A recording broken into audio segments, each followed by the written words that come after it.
The last part of this listening process is what is called generative listening. In this case, think using my will to engage in a productive, better future. Using my will.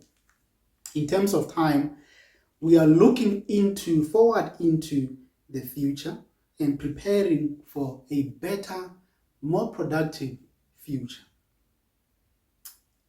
Chapter 4, John verse 21 and 24, again a passage there, but within there, Jesus says to this woman, a time is coming when you will worship the Father.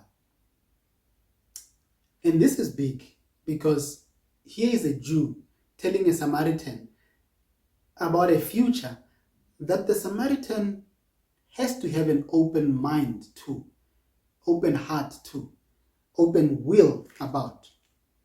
And again, obviously, Jesus knows the future.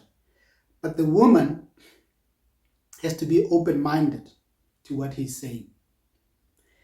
And her reaction shows that she was actually open-minded. How? Because she goes back to Samaria and calls Samaritans. And he says, come and hear this guy. And she is not just calling Samaritans to come and hear a preacher. She's calling Samaritans to come and hear a Jew. Remember the controversial issue here. Jews and Samaritans don't associate. Why would she do that? Because now she has an open heart and an open mind, but also an open will. What does an open will mean? It means she didn't just sit there and agree with Jesus. She actually engaged. She could have sat there and agreed and thought, maybe you should go to town and preach to those people. Okay, but no, the engaging the will is she goes to town herself and calls the people. That is engaging. That is an open will. Okay, this is big. It means she was open to it. Generative listening, as I said, requires an open will. It occurs with a sense of rightness, a sense of connection to the emerging future wholeness, and can result in a shift of identity and a shift of self. This woman had to think outside the box for her to be able to go and call, her people to come and listen to a Jew. This is the stage that spiritual discernment occurs. This is when a healthy discussion looking into the future happens.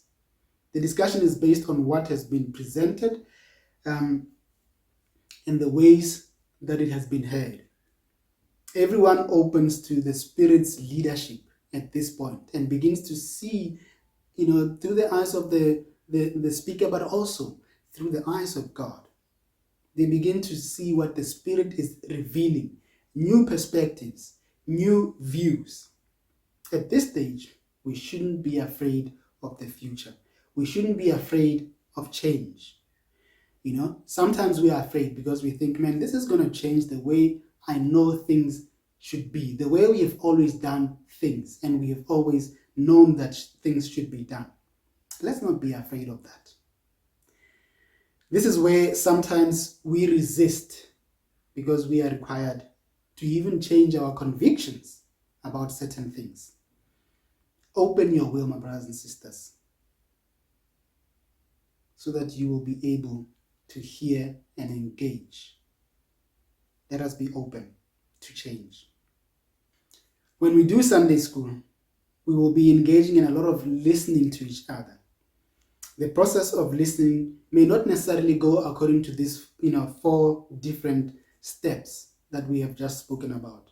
But the most important thing is for us to remember that we have got to learn to listen with intention to each other, without judging, without resisting what we are hearing, without the need to correct, without the need to defend. We have got to learn to listen and listen deep. So let us bring to these sessions an open mind, an open heart, and an open will. Be ready to change if we must.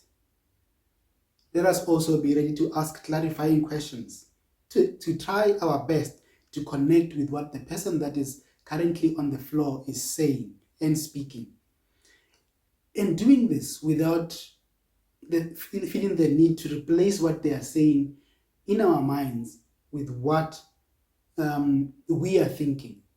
And this happens, remember when you have had a deep conversation with someone and now you are going home, and on your way home you are having the conversation again and you are arguing with yourself because now you are beginning to replace and correct and, no. Let us learn to detach our own emotions from what we are hearing. It is a difficult thing, I admit, but it is what we are required to do. And as we do this, we'll be able to learn to reflect. We'll be able to learn to engage, to learn to connect at an emotional, at a factual level with our brothers and sisters. Amen? As I said, if you do need to then go home and reflect and then come back, the process of Sunday schools is a process that we will give time. So don't worry that we will pass by the topic before you say your, come back and say your part, say your views, and we will engage with you. Please also note that this way of conversing like Jesus, listening like Jesus, is a very helpful way that you can do with your friends at school, with your colleagues at work. When you are having discipling time with someone that you are discipling, it's a good way to learn to listen and not, get entangled in the kind of emotions and thoughts that shouldn't be, disturbing you at that point.